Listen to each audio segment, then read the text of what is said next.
وہ غلاموں کی طرح اور بالکل جانوروں کی طرح زندگی گزار رہے ہیں، انہیں کوئی آزادی حاصل نہیں ہے۔ تو اب ہم نے مطالعہ پاکستان کو اس طرح پڑھنا ہے تاکہ ہمارا اس ملک کے ساتھ ایک محبت، ایک مضبوط تعلق اور ایک شاندار جو ہے ہمارا مستقبل، اس کی تعمیر کا ایک جذبہ پیدا ہو جائے۔ تو آج ہم نے صرف امتحان پاس کرنے کے لیے، صرف سنے یاد کرنے کے لیے، صرف پہاڑوں اور دریاؤں کے نام یاد کرنے کے لیے ہم نے اس کا مطالعہ نہیں کرنا، بلکہ ہم نے اس لیے مطالعہ کرنا ہے تاکہ ہم اپنے اس ملک کو جان سکیں اور اپنے اس ملک سے محبت کا جذبہ ہمارے دلوں میں اور ہمارے دماغوں میں مجسم ہو جائے۔ مطالعہ پاکستان کا مقصد، اس مضمون کو جو ہم نے نصاب میں شامل کیا ہے، وہ اس لیے ہے کہ ہم ایک باشعور نسل تیار کر سکیں۔ آج آپ طالب علم ہیں، کل اس ملک کی باغ دوڑ آپ نے سنبھالنی ہے، آپ نے اس ملک کے نظام کو چلانا ہے۔ کل آپ میں سے کوئی جو ہے وہ صدر ہوگا، کل آپ میں سے کوئی وزیر اعظم ہوگا، کل آپ جوانوں میں سے ہی کوئی وزیر ہوگا، کوئی فوج کا سربراہ ہوگا، کوئی فوج کا جنرل ہوگا، کوئی نیوی کا، کوئی ایئر فورس کا آفیسر ہوگا، کوئی پائلٹ ہوگا، کوئی کسی دفتر میں کام کر رہا ہوگا، کوئی بیوروکریٹ ہوگا۔ تو کل آپ نے جو ذمہ داریاں سنبھالنی ہیں، اس کے لیے آج ہم نے تیاری کرنی ہے۔ اگر ہم آج باشعور نہیں ہوں گے، اگر ہمیں اپنے ملک کے بارے میں معلوم نہیں ہوگا اور ہمیں ہمارے ملک کی تاریخ کے بارے میں نہیں پتہ ہوگا، تو ہم اس ملک کو کیسے سنبھال سکیں گے؟ کل جب یہ آپ کے ہاتھ میں آئے گا تو آپ اس کی کیسے حفاظت کریں گے؟ جب کسی چیز کی اہمیت کا ہی پتہ نہ ہو تو ہم اس کو کیسے بچائیں گے؟ جب ہم یہ جانیں گے اور دیکھیں گے کہ ہمارا ملک بہت عام ہے، بہت امپارٹنٹ ہے، تو پھر ہم اس کی حفاظت کے لیے اپنی جان تک لڑا دیں گے۔ ہمیں ماضی کے بارے میں علم ہونا چاہیے، ہمارا ماضی کیسا تھا، تحریک پاکستان کیسے چلی، بر صغیر میں مسلمان کیسے آئے، یہ ملک کیسے بنا، کن تکلیفوں سے گزر کے بنا، کتنے لوگوں نے ہجرت کی، لاکھوں لوگوں نے جانیں قربان کی، بچے ذبح کیے گئے، بچوں کو ابلتے ہوئے تیل میں اور جلتے ہوئے تندوروں کے اندر پھینکا گیا اور بے شمار ظلم و ستم کیا گیا۔ ہمیں اگر یہ معلوم نہیں ہوگا تو ہمیں اس ملک کی قدر نہیں ہوگی۔ ہمیں ماضی کو جاننا ہے اور اس کے بعد ہمیں حال کا بھی ادراک ہونا چاہیے کہ موجودہ دور میں حال جو ہے وہ کیا ہے، کس طرح ہے، اور ہم نے کس طرح جو ہے وہ ملک کی جغرافیائی سرحدوں اور نظریاتی سرحدوں کی حفاظت کرنی ہے۔ اور پھر مستقبل کی فکر بھی ہمیں ہونی چاہیے کہ ہمارا فیوچر یا ہمارا مستقبل کیا ہے، اور ہم وہ کون سی تعلیم حاصل کریں اور کس طرح جو ہے حب الوطنی اپنے اندر پیدا کریں، باشعور شہری ہماری ذمہ داریاں کیا ہیں، اس کے بارے میں جب تک ہمیں معلوم نہیں ہوگا ہم مطالعہ پاکستان کو اس طریقے سے نہیں پڑھ پائیں گے۔ مائی ڈیئر اسٹوڈنٹس، ہر قوم کی، ہر شخص کی، ہر ادارے کی ایک شناخت ہوتی ہے، اور جب اس کی شناخت، اس کی آئیڈینٹی مضبوط جڑوں پر کھڑی نہیں ہوتی تو پھر وہ شخص ہو یا وہ ادارہ ہو یا وہ ملک ہو یا وہ قوم ہو، وہ تباہ ہو جاتی ہے۔ ہمیں اس بات پر فخر ہے کہ پاکستان جو ہے اس کی شناخت بہت مضبوط ہے۔ یہ پاکستان آج نہیں بنا تھا۔ قائد اعظم نے کہا تھا کہ جب یہاں پر پہلا جو ہے وہ ہندو مسلمان ہوا تھا تو اسی وقت پاکستان بن گیا تھا۔ تو ہماری ایک مضبوط ثقافت ہے، ہماری جو ہے وہ ثقافت جو ہے، جیسے آپ دیکھتے ہیں تو مانجو داڑو 5000 سال ٹیکسلا کی جو ثقافت ہے، ساہیوال جسے ہڑپا، یہ علاقے جو ہیں یہ پتہ چلتا ہے کہ یہ تو ہزاروں سال، 5000 سال، 6000 سال پرانی تہذیب ہے، ہماری ثقافت ہے۔ تو ہمیں پتہ ہونا چاہیے کہ ہماری ثقافت کیا ہے، ہمارا ماضی کیا ہے، ہمارے بڑے، ہمارے بزرگ جو ہیں کتنے عظیم تھے اور کیسے انہوں نے اس علاقے کو آباد کیا۔ ہمیں معلوم ہونا چاہیے کہ محمد بن قاسم جو ہے وہ یہاں پر آئے اور انہوں نے یہاں پر اسلام کی شمع جو ہے روشن کی۔ ہمیں معلوم ہونا چاہیے کہ محمود غزنوی یہاں پر آئے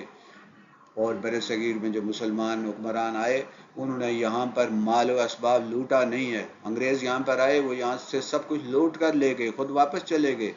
یہاں ہمیں سڑکیں اور لائن چند ایک جو ہے وہ ریلوے لائنیں ہمیں نظر آتی ہیں اور ہم ان کی تعریفیں کرتے ہیں، لیکن جو کچھ یہاں سے لوٹ کر لے گئے وہ ہمیں معلوم نہیں ہے۔ کھربوں ڈالر جو ہے وہ یہاں سے ہندوستان سے وہ لوٹ کر لے گئے، لیکن مسلمان جب اس ملک میں آئے تو وہ یہاں سے لوٹ کر واپس نہیں گئے، وہ یہی کے ہو کے رہ گئے۔ ظہیر الدین بابر آئے تو وہ یہیں پہ رہے، ان کی نسلیں ادھر ہی رہی، انہوں نے جو کچھ اگر یہاں سے حاصل کیا تو انہوں نے اسی ملک میں حاصل کیا۔ آج پاکستان ہندوستان کے طول و عرض میں آپ دیکھیں تو جو آپ کے عمارتیں، جو پل، جو راستے، جو وسائل اور جو ترقی آپ کو نظر آ رہی ہے، یہ ان مسلمان حکمرانوں کی تھی۔ تو وہ انگریزوں کی طرح نہیں تھے، آئے لوٹے مال لوٹا گسوٹا اور یہاں سے واپس چلے گئے اور اپنے ایجنٹ جو ہیں یہاں چھوڑ کر چلے گئے، بلکہ مسلمان جہاں جب آئے انہوں نے یہاں پہ فتوحات حاصل کی تو وہ یہی کے ہو کر رہ گئے، انہوں نے اسی علاقے کو اپنا وطن بنا لیا۔ تو یہ ہمیں معلوم ہونا چاہیے، ہمیں اس پر فخر ہونا چاہیے۔ پھر ہمیں تحریک پاکستان کے بارے میں معلوم ہونا چاہیے کہ تحریک پاکستان جو ہے وہ کتنی قربانیوں کے بعد حاصل ہوا، کیسے جو ہے لوگوں نے قربانیاں کی، کس طرح قائد اعظم محمد علی جناح نے دن رات محنت کی، کیسے علامہ اقبال نے لوگوں کے اندر جوش و جذبہ پیدا کیا، کیسے سر سید احمد خان جو ہیں اور شاہ ولی اللہ اور دوسرے بزرگوں نے اس تحریک کی بنیادیں مضبوط کی۔ آج ہم جو آزادی سے ملک میں رہ رہے ہیں تو ہمیں ان لوگوں کی، ان عظیم شخصیات کی خدمات کو سامنے رکھنا چاہیے۔ نظریہ پاکستان کے بارے میں ہمیں معلوم ہونا چاہیے، کیونکہ یہ وہ خاکہ ہے جس پر یہ ملک کھڑا ہے۔ ہم اس کے بارے میں تفصیل سے آگے چل کر بات کریں گے کہ نظریہ پاکستان کیا ہے، وہ کیسے تخلیق پذیر ہوا، اس کے عناصر کیا ہیں، اس کے ماخذ کیا ہیں۔ تو نظریہ پاکستان ایک نظریہ ہے، ایک آئیڈیالوجی ہے، ایک بنیاد ہے جس پر یہ پاکستان کھڑا ہے۔ یہ محض یہ خطہ جو ہے، ہم نے ایک جغرافیائی خطہ حاصل نہیں کیا تھا، ہم نے صرف زمین کا ایک ٹکڑا حاصل کرنے کی کوشش نہیں کی تھی، بلکہ ہم ایک ایسا ملک چاہتے تھے جہاں اسلامی نظام حیات کے مطابق، اسلامی آئین کے مطابق، اس دین کے مطابق یہاں پر لوگ اپنی زندگی بسر کر سکیں، جہاں انسانوں کو انسانوں کی غلامی سے نکال کر انہیں اللہ کی غلامی میں دے دیا جائے، جہاں کا جو آئین ہے وہ قرآن ہو، جہاں کی جو ہمارے لیے آئیڈیل ہوں ہمارے نبی حضرت محمد صلی اللہ علیہ وآلہ وسلم ہوں، اور جو ہمیں قانون اور ضابطے اسلام نے دیے ہیں، جس میں مساوات ہے، جس میں عدل ہے، جس میں برابری ہے، جس میں معاشی آزادی ہے۔ یہ تمام جو نظریات ہیں جو اسلام ہمیں دیتا ہے، ہم ان نظریات اور ان قوانین اور ان اصولوں کے تحت زندگی یہاں گزار سکیں۔ ہم نے ایک ملک بنایا تھا جہاں پر ہم اسلامی طرز عمل کو، اسلامی مذہب کو، اسلامی آئین کو لاگو کر کے ایک ماڈل کے طور پر دنیا کے سامنے پیش کر سکیں،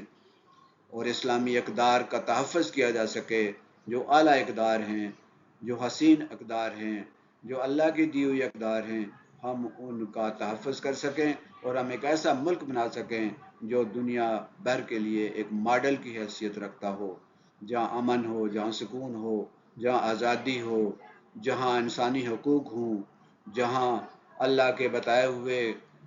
راستوں کے اور اللہ کی ہدایات کے مطابق زندگی گزارنے کے لیے سہولیات موجود ہوں۔ تو ہمیں نظریہ پاکستان کے بارے میں معلوم ہونا چاہیے کہ وہ کیا ہے،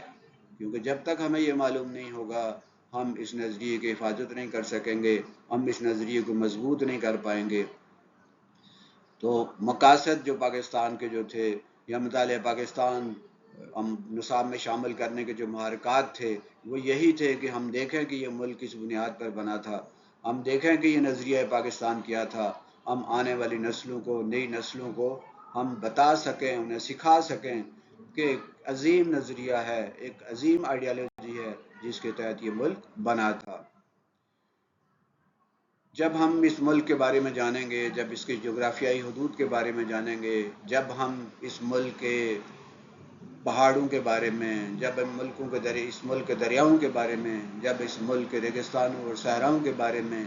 جب ہم سطح مرتفع کے بارے میں، جب اس ملک کے دریاؤں اور اس کی موسموں کے بارے میں اور یہاں کی تہذیب و تمدن کے بارے میں جانیں گے تو ہمیں اس ملک سے محبت ہوگی۔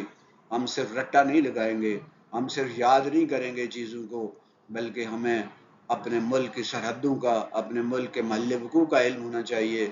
اور ہم یہ دیکھ سکیں کہ ہمارے ملک کے مشرق میں کیا ہے، مغرب میں کون سا ملک ہے، شمال میں کیا ہے، جنوب میں کیا ہے، اور ہمارا ملک جو ہے کتنا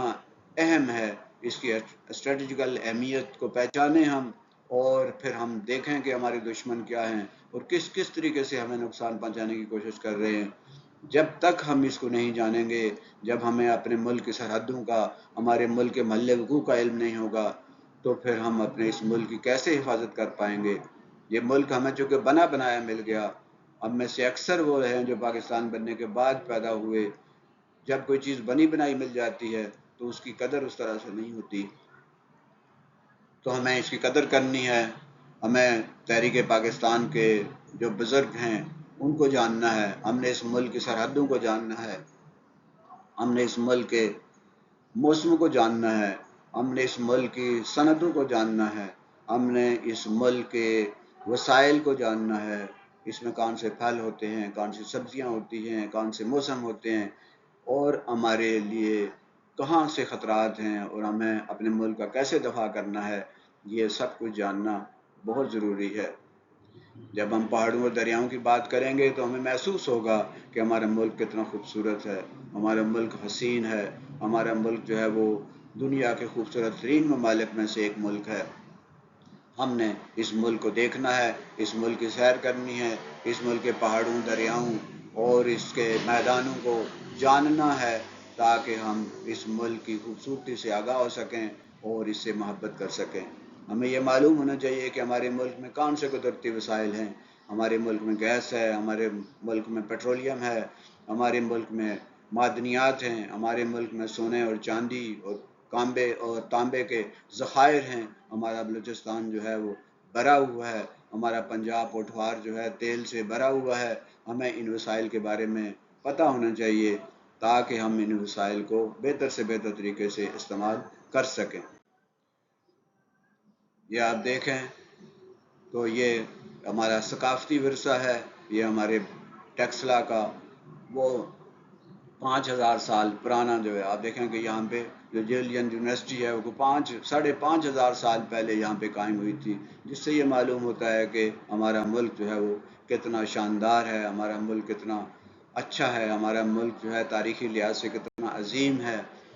تو ہمیں جب یہ جانیں گے تو پھر ہمیں اس ملک سے پیار ہوگا، اور مطالعہ پاکستان کا مقصد بھی یہی ہے کہ ہم اپنی نئی نسل کے اندر وہ جذبہ پیدا کر سکیں، ان میں اس ملک کے لیے محبت پیدا کر سکیں۔ مائی ڈیئر اسٹوڈنٹس، ہمارا ملک جو ہے کسی ایک ثقافت کا وارث نہیں ہے، یہ کثیر اور ثقافتی رنگ ہے، یہ غیر متزلزل قومی شناخت ہے، یہ ایک ایسے گلدستے کی طرح ہے جس میں مختلف رنگوں کے پھول ہیں۔ آپ دیکھیں تو اس میں علاقائی تنوع ہے، مختلف علاقوں میں آپ گلگت بلتستان چلے جائیں، آپ سکردو چلے جائیں، ان کی تہذیب و تمدن جو ہے وہ مختلف ہے۔ اسی طرح اگر آپ سندھ میں چلے جائیں، اندرون سندھ چلے جائیں، پنجاب چلے جائیں، بلوچستان چلے جائیں، تو متنوع قسم کا ہمارا ہر علاقے کی اپنی ثقافت ہے، ہر علاقے کے اپنے کھانے ہیں، ہر علاقے کی اپنی ایک زبان ہے، اور اس طرح یہ گلدستہ بنتا ہے۔ آپ دیکھیں گلدستہ جس میں سارے رنگ ایک ہی، سارے پھول ایک ہی رنگ کے ہوں، تو وہ گلدستہ اتنا خوبصورت نہیں ہوگا، لیکن ایسا گلدستہ جس میں سرخ بھی ہیں، نیلے بھی ہیں، جس میں پیلے بھی ہیں، جس میں زرد رنگ کے بھی پھول ہیں، تو ایسا گلدستہ کتنا خوبصورت گلدستہ ہوگا۔ تو ہمارا ملک جو ہے اس میں علاقوں کے جو ثقافت ہے وہ مختلف ہے، ان کی بولیاں مختلف ہیں، ان کا رہنے سہنے کا طریقہ مختلف ہے، ان کے کھانے مختلف ہیں، اور اس طرح یہ خوبصورت گلدستہ بن جاتا ہے۔ ہمیں یہ جاننا ہے، ہمیں ایک دوسرے کے خلاف باتیں کرنے کے بجائے، ہمیں ایک دوسرے کا مذاق اڑانے کے بجائے، ہمیں اس گلدستے کو جوڑنا اور اس گلدستے کو مزید تقویت دینے کی کوشش کرنی ہے۔ مختلف تہذیبیں اس ملک میں آباد رہی ہیں، اس میں ہندو تہذیب رہی ہے، اس میں بدھ تہذیب کے آثار آپ کو ملیں گے، اس میں عیسائی جو ہیں وہ یہاں پہ رہے ہیں، اس میں مسلم تہذیب آپ کو ملے گی، اس میں منگولوں کی تہذیب ملے گی، اس میں سکندر اعظم جو ہے اس علاقے میں آیا ہے اس دور کے آثار آپ کو ملیں گے، اس میں ظہیر الدین بابر سے لے کر شیر شاہ سوری سے لے کر بہادر شاہ ظفر تک، اور اس کے بعد جو ہیں ان تہذیبوں کے رنگ یہاں پر مختلف علاقوں میں موجود ہیں۔ مختلف زبانیں ہیں ہم نے جیسے کہا، اس میں پشتو ہے، اس میں سندھی ہے، اس میں بلوچی ہے، اس میں پنجابی ہے، اس میں پٹواری ہے، اس میں سرائکی ہے، اس میں بروہی ہے، اس میں پہاڑی ہے۔ تو مختلف زبانوں کا یہ ایک گلدستہ ہے جس میں ہر زبان اپنی جگہ پہ خوبصورت ہے، ہر زبان اپنی جگہ پہ بہترین ہے۔ ہم نے ان میں ایک خوبصورتی اور ان میں ایک جوڑ تلاش کرنا ہے اور باہم اتفاق اور محبت سے رہنا ہے۔ مختلف زبانوں کی رہنے والے لوگ ایک دین اور ایک مذہب کے جھنڈے تلے اکٹھے ہوئے ہیں۔ ہمارا قرآن ایک ہے، ہمارا نبی ایک ہے، ہمارا کعبہ ایک ہے، ہمارا اللہ ایک ہے، ہماری 99.9% جو ہیں چیزیں ایک ہیں۔ تو یہ جو دوسری چیزیں ہیں، زبان کا اختلاف ہے، لباس کا اختلاف ہے اور اس کے بعد یہ جو فرق ہے، یہ ایک گلدستے کی طرح ایک خوبصورت جو ہے وہ گلدستہ ہے، اور ہمیں اس بات پر خوشی ہونی چاہیے کہ ہمارا ملک جو ہے وہ مونولنگول نہیں ہے، کوئی ایک زبان نہیں ہے اس میں، بلکہ ہر علاقے کی ایک الگ زبان ہے، اور اس طرح ہمارا ملک جو ہے زبانوں کا ایک خوبصورت جو ہے وہ ایک گلدستہ ہے۔ لسانی اور علاقائی فرق ہمیں ایک دوسرے سے جوڑتا ہے، ہمارے اندر اتحاد اور نظم و ضبط پیدا کرتا ہے، ہمارے اندر حب الوطنی کا جذبہ پیدا کرتا ہے۔ تو مطالعہ پاکستان کا مقصد یہی ہے کہ یہ جذبہ ہمارے اندر پیدا ہو، ہمارے درمیان محبت پیدا ہو، اختلاف کے بجائے ہم ایک دوسرے کی بات سنیں، ایک دوسرے کی رائے لیں، ایک دوسرے کا احترام کریں اور باہم اتفاق و محبت سے اس ملک کو ترقی دیں۔ عام طور پر یہ دیکھا جاتا ہے کہ ہر کوئی اپنے حقوق کی بات کرتا ہے، مجھے یہ ملنا چاہیے، مجھے یہ ملنا چاہیے، مجھے یہ ملنا چاہیے، لیکن ہر حق کے ساتھ ایک فرض بھی ہوتا ہے، ذمہ داری بھی ہوتی ہے۔ تو مطالعہ پاکستان ہمیں بتاتا ہے کہ آپ کے حقوق یہ ہیں، لیکن اس سے پہلے ہمیں یہ بتاتا ہے کہ آپ کے فرائض یہ ہیں، یعنی ذمہ داریاں یہ ہیں۔ ایک شہری کی حیثیت سے میری کیا ذمہ داری ہے؟ ایک شہری کی حیثیت سے میری ذمہ داری ہے کہ میں اس ملک کے قانون پر عمل کروں۔ ایک ملک کے شہری کی حیثیت سے میری یہ ذمہ داری ہے کہ میں اس ملک کے قانون کا احترام کروں اور میں اسے محبت کروں، اس سے غداری نہ کروں اور کوئی ایسی حرکت نہ کروں جس سے میرے اس وطن کو نقصان پہنچے۔ تو یہ میرا فرض ہے۔ اور پھر میرے کچھ حقوق بھی ہیں کہ مجھے کچھ حقوق ملنے چاہیے، میرے کچھ رائٹس بھی ہیں۔ ہر شہری کے کچھ رائٹس ہوتے ہیں اور ہر شہری کے کچھ حقوق ہوتے ہیں اور ہر شہری کے کچھ فرائض ہوتے ہیں۔ ہم عام طور پر حقوق کی بات کرتے ہیں، مجھے یہ ملنا چاہیے، مجھے یہ ملنا چاہیے، مجھے یہ ملنا چاہیے۔ بھائی ملنا چاہیے سارا کچھ، لیکن ہماری کچھ ذمہ داریاں بھی ہیں، ہماری فرائض بھی ہیں۔ میرا یہ حق ہے کہ میری گلی صاف ہو، لیکن میرے یہ فرض بھی تو ہے نا کہ میں اپنی گلی میں گند نہ پھیلاؤں۔ میرا یہ حق ہے کہ مجھے باحثیت طالب علم صحیح پڑھایا جائے، لیکن میرے یہ فرض بھی تو ہے نا کہ میں باحثیت طالب علم جو ہے ایک اچھا طالب علم بنوں۔ میرے والدین کا فرض ہے کہ وہ میرے اوپر انویسٹ کریں، میری تعلیم و تربیت کا بندوبست کریں، لیکن میرا یہ بھی تو فرض ہے نا کہ میں اچھی تعلیم حاصل کروں۔ والدین جو میرے اوپر انویسٹ کر رہے ہیں، والدین جو میرے اوپر جو ہے خرچ کر رہے ہیں، تو میں اس سے کما حق ہوں، اس فرض کو پوری طرح نبھاؤں۔ تو اس مضمون کا اہم مقصد طلباء میں یہ ذمہ داری کا احساس پیدا کرنا ہے کہ تاکہ وہ اپنے اندر ایک مثبت سوچ پیدا کر سکیں۔ حقوق اور فرائض ایک ترازو کی طرح ہیں، اگر ہم حقوق کی زیادہ بات کریں گے تو یہ ترازو اس طرف نیچے ہو جائے گا اور فرائض جو ہیں وہ آپ کو نہیں ملیں گے۔ ہر شخص جو ہے اس کا جو حق ہے اس کے ساتھ ایک فرض بھی نبھتی ہے۔ یہ کبھی نہیں ہوتا کہ حق کی ہم بات کرتے رہیں اور فرض کی بات نہ کریں۔ تو ہم نے حقوق کے ساتھ ساتھ فرائض کی بھی بات کرنی ہے، اپنے حق مانگنے کے ساتھ ساتھ اپنا فرض بھی ادا کرنا ہے۔ پھر ہمیں یہ مطالعہ پاکستان پڑھنے کا یہ مقصد بھی ہے کہ ہم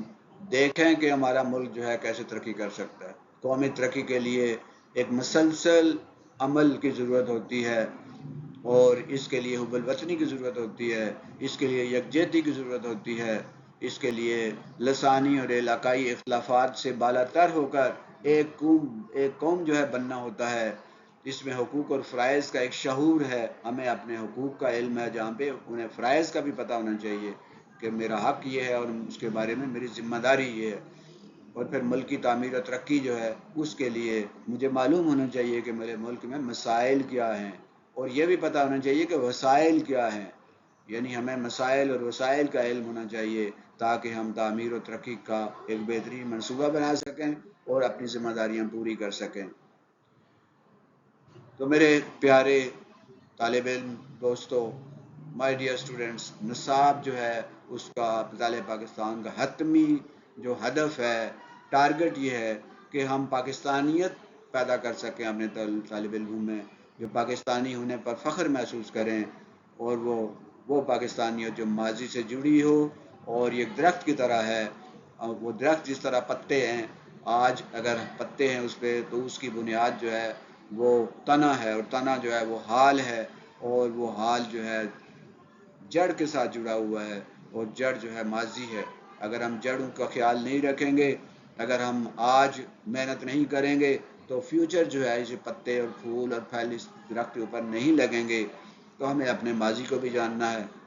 اپنے حال کو بھی جاننا ہے، اور اپنے مستقبل کے بارے میں بھی ہمیں معلوم ہونا چاہیے کہ ہمارا مستقبل، ہمارا فیوچر جو ہے وہ یہ ہے۔ تو اس کے نتیجے میں کیا ہوگا؟ پاکستانیت پیدا ہوگی۔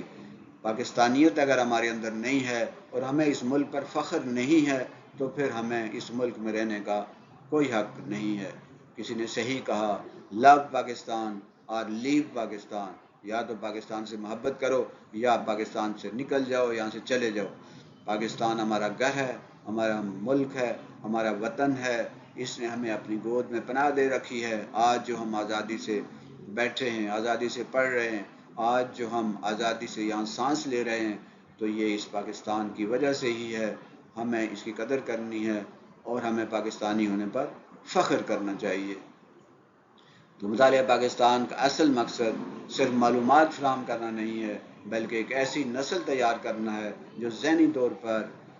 اور دلی طور پر پاکستانی ہو، اور وہ اس ملک کی وارث ہے، آئندہ ملک اس کے ہاتھ میں ہوگا۔ آج ہم نے اس کو تیار کرنا ہے کہ مستقبل جو ہے اس کا وہ محفوظ ہو۔ یہ تھا آج کا سبق۔ ہم نے یہ دیکھا کہ پاکستان میں ہم نے کورس کے اندر، نصاب کے اندر مطالعہ پاکستان کیوں شامل کیا۔ یہ ایک ایسا مضمون نہیں ہے جس میں ہم صرف رٹے لگائیں اور سنے یاد کریں۔ یہ ایک ایسا مضمون نہیں ہے کہ جسے یاد کریں اور امتحان میں نمبر لینے کے لیے پڑھیں، بلکہ اس کو اس طرح پڑھیں کہ ہمارے اندر ایک جذبہ پیدا ہو، ہمارے اندر حال کے بارے میں شعور پیدا ہو، ہمیں ماضی کا معلوم ہو، اور ہمیں یہ معلوم ہو کہ فیوچر میں، مستقبل میں ہمارا ملک جو ہے کس طرف جائے گا۔ ہمیں معلوم ہو کہ ہمارے ملک کو کن خطرات کا سامنا ہے، ہمیں معلوم ہو کہ ہمارے ملک کے مشرق میں کیا ہے، مغرب میں کیا ہے، شمال میں کیا ہے، جنوب میں کیا ہے، ہمارے ملک کی جغرافیائی اہمیت کیا ہے۔ اس بارے میں ہمیں جب ہم جانیں گے، جب اس کی جغرافیہ کے بارے میں جانیں گے، جب اس کی تاریخ کے بارے میں جانیں گے، جب اس کے تہذیب و تمدن کے بارے میں جانیں گے، جب اس کی مختلف زبانوں اور تہذیبوں اور لباس کے گلدستے کے بارے میں جانیں گے، تو ہمیں ایک دوسرے سے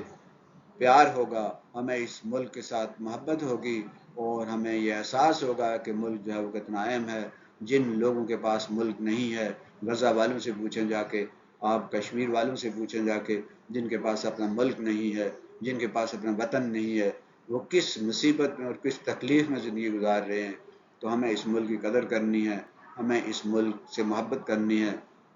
ہمیں اس ملک سے ذاتی پسند و ناپسند سے بالا تر ہو کر اس ملک کے بارے میں سوچنا ہے، اور اپنے آپ کو تیار کرنا ہے، تاکہ کل ہم اس ملک کو، جب ہمارے ہاتھوں میں اس کی باغدار ہو، تو ہم اس کو ایک بہترین ملک بنا سکیں، ہم اس کو ترقی کر سکیں، ہم ماضی کی غلطیوں سے سیکھیں اور حال کو بہتر کریں، تاکہ ہمارا مستقبل بھی بہتر ہو۔ مجھے امید ہے کہ آپ کو یہ سبق پسند آیا ہوگا۔ اللہ ہمارا حامی و ناصر ہو۔ اللہ حافظ۔